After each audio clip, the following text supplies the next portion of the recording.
There really isn't any word that can truly capture the feelings that somebody feels when they've been betrayed.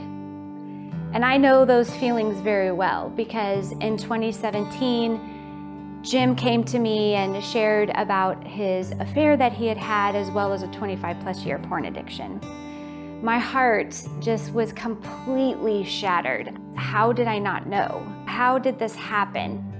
I am not worthy, I'm not enough, I must be ugly. It was just this all-on attack of horrible lies, and betrayal just made them all come to the surface. I had kept a secret, hidden as well as I could. And part of the reason why I wanted to keep that secret was so I wouldn't hurt Misty. When I figured out that I did need to tell her, it was scary. It was, I knew that she would be hurt and it would be devastating to her.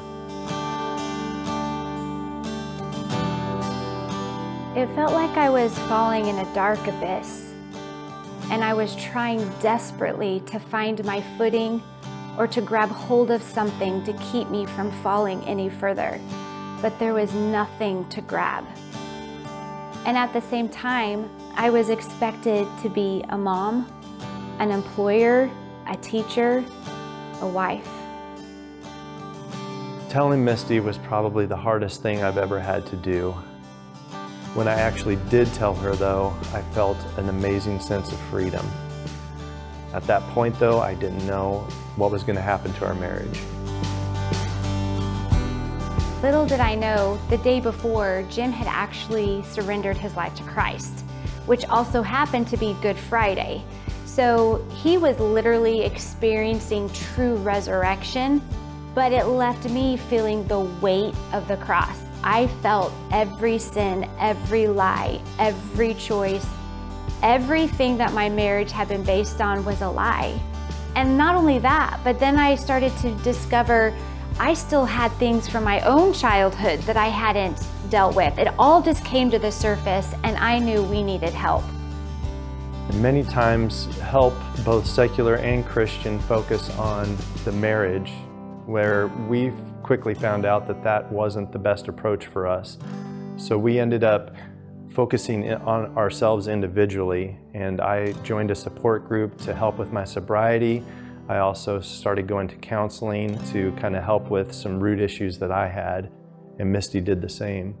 The focus isn't on restoring the marriage. The focus should be just on restoring ourselves.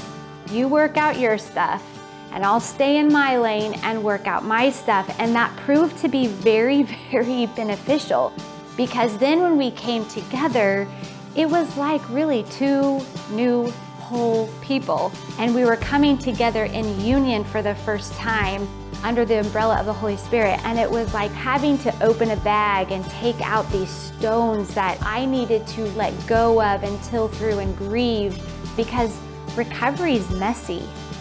It is. And so in my recovery, I had to remove my stones. And as I did that, as I became more healthy, I was able to build a little bit more trust with Misty, and so that helped us to be able to start to work together. Yeah, because the most important thing in the beginning stages of recovery is rebuilding safety and trust. So that was the primary focus, was how can we rebuild safety and trust? So why are we coming out in public? Everything inside of me wants to keep this to myself, but how can we keep it to ourselves when we have a cure? Yeah, we basically had to create our own map, our own kind of trail guide. And I told God early on, if I get through this, I'm not going to keep it to myself. I'm going to use this pain for purpose.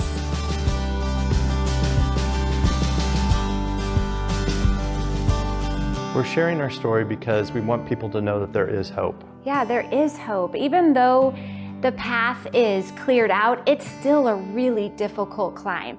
But if you keep doing the work and keep your eyes on the destination, you will discover restoration.